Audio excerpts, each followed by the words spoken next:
मेघालय में हनीमून मनाने गए इंदौर कपल केस में सोमवार सुबह जो चौंकाने वाले खुलासे सामने आए, उसने पूरे देश को भौचक्का कर दिया। शिलांग में लापता इस जोड़े में से ट्रांसपोर्ट कारोबारी राजा रघुवंशी की लाश तो 2 जून को मिल गई थी, लेकिन पत्नी सोनम लापता थी। परिवार बेटी के जिंदा रहने की दुआएं मांग रहा था, जो कबूल हो गई। रविवार रात को सोनम मिली और इस पूरी कहानी ने जो यू टर्न लिया, उसने कई रात से पर्दा उठा दिया। ये केस जितना आसान लग रहा था, उतना ही खौफनाक निकला। लापता से शुरू हुआ ये मामला प्यार, शादी, धोखा और हत्या तक पहुंचा है। कहा जा रहा है कि सोनम ने अपने प्रेमी को पाने के लिए अपने पति को मौत के घाट उतरवा दिया। मेघालय के मुख्यमंत्री ने सोमवार को सोशल मीडिया पोस्ट कर बताया कि 7 दिनों के अंदर मेघालय पुलिस ने राजा रघुवंशी हत्याकांड में बड़ी सफलता हासिल की। मामले में 17 दिन बाद उत्तर प्रदेश से सोनम मिल गई है। इसके बाद आया मेघालय डीजीपी का बड़ा दावा कि सोनम ने ही पेशेवर हत्यारों को सुपारी देकर ये मर्डर करवाया। गाजीपुर के नंदगंज इलाके के जिस ढाबे पर सोनम पहुंची थी, उसके मालिक साहिल यादव ने बताया कि सोनम रविवार देर रात 1 बजे उनके ढाबे पर आई थी। वह बेहद घबराई और बदहवास हालत में थी। उन्होंने मुझसे मोबाइल मांगकर अपने परिवार से बात की। ये रात का 1 बजे का बात है। दुकान पे वो आई थी और रोते टाइम बोल रही थी कि भैया कॉल करना है घर पे। उसके बाद हम अपना मोबाइल लिए, वो अपने घर पे कॉल की। उसके बाद हम बोले आप वहाँ पर जाके बैठ जाइए। पुलिस को कॉल किए, पुलिस आई। उसके बाद वो पुलिस लेके गई है। इतना ही बात है। और ये केस मध्य प्रदेश का जो सोनम और राजा रघुवंशी का वो वाला था। नई गाजीपुर एसपी के अनुसार सोनम को गश्त कर रही पुलिस टीम ने ढाबे के पास बेहोशी के हालत में पाया। अस्पताल ले जाकर उसकी जांच कराई गई, फिर 1 स्टॉप सेंटर भेज दिया गया। मेघालय पुलिस का कहना है कि सोनम ने सरेंडर किया है और सोनम के परिवार वालों को कहना है कि उनकी बेटी बेगुनाह है और मेघालय पुलिस ने उसे फंसाने के लिए झूठी कहानी गढ़ी है। सहमति से हुई थी, दोनों परिवार की सहमति से हुई थी, दोनों के बच्चन की सहमति से शादी हुई थी। वहाँ की जो सरकार है वो स्टार्टिंग से पहले दिन से ही गलत बोल रही है, झूठ बोल रही है वो। अच्छा, हाँ। मेरे पास फोन आया था, लड़की मिल गई है और अभी आरोप लगा रही शिलांग पुलिस, तो ये गलत लगा रही। इतना नहीं हो सकता है। नहीं, कौन बोल रही है? वो क्या गलत बोल रहे हैं? सुन रहे हैं कि बोले सुपारी दी, ये दी, ये सब गलत है, सब झूठ बोल रहे हैं। यूपी पुलिस ने तो सोनम को मेघालय पुलिस को सौंप दिया।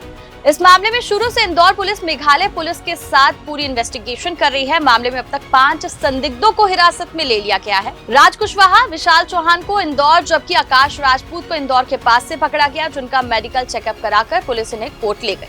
आनंद कुर्मी को बीना के बसहारी गांव से पकड़ा गया। आकाश लोधी को यूपी में ललितपुर के पास से हिरासत में लिया गया। पुलिस की पूछताछ में खुलासा हुआ कि इस पूरे प्लान का मास्टरमाइंड राज कुशवाहा था।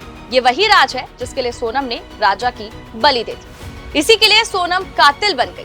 प्रेमी राज कुशवाहा उम्र में सोनम से करीब 5 साल छोटा है। दोनों की मुलाकात इंदौर में एक प्लाईवुड की दुकान पर हुई थी। माइका फैक्ट्री सोनम के पिता देव सिंह रघुवंशी की है, जिसमें सोनम एचआर के पद पर काम करती थी और राज कुशवाहा उसी फैक्ट्री में मैनेजर के रूप में कार्यरत था। काम के दौरान दोनों की नजदीकियां बढ़ी। ये रिश्ता प्रेम में बदल गया। राज और सोनम का अफेयर शादी से पहले शुरू हुआ था। हालांकि सोनम के परिवार ने उसकी शादी राजा से तय करा दी।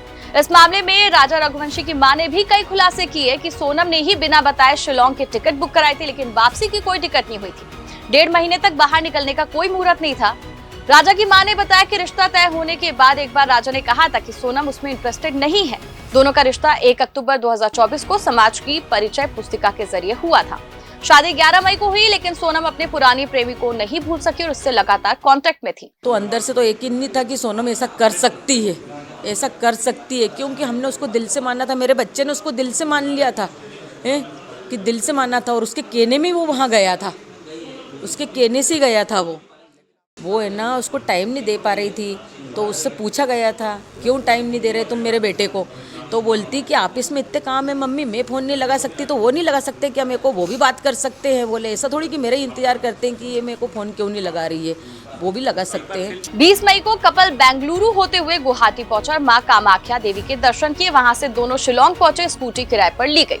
23 मई को राजा और सोनम आखिरी बार अपने परिवार के संपर्क में आए थे। 24 मई से दोनों के फोन बंद हुए और फिर ये लापता हो गए। शुरू में लगा कि ये कोई लूट का या फिर लापता की वारदात का मामला है, लेकिन 11 दिन बाद 2 जून को राजा रघुवंशी की लाश शिलांग के पास एक गहरी खाई में मिली। पोस्टमार्टम में खुलासा हुआ कि राजा की हत्या पेड़ काटने वाले धारदार हथियार से की गई थी। राजा की मां ने कहा कि सोनम के शरीर पर एक भी खरोच नहीं, उन्होंने अपना बेटा खोया है और अगर सोनम दोषी साबित होती है तो उसे भी मौत की सजा मिलनी चाहिए। फिलहाल मामले की जांच जारी है। इस केस में और भी कई खुलासे आने वाले समय में हो सकते हैं, लेकिन चाहे अतुल सुभाष केस वाली निकिता सिंघानिया हो, सौरभ हत्याकांड वाली मेरठ की मुस्कान रस्तोगी हो या अब राजा रघुवंशी मर्डर केस की साजिश रचने वाली सोनम हो, ऐसी महिलाएं समाज के लिए अभिशाप हैं जो अपने स्वार्थ के लिए किसी की जान लेने से भी नहीं कतराती। आपकी इस मुद्दे पर राय कमेंट सेक्शन में देना ना भूलें। इस वीडियो को लाइक शेयर जरूर करें।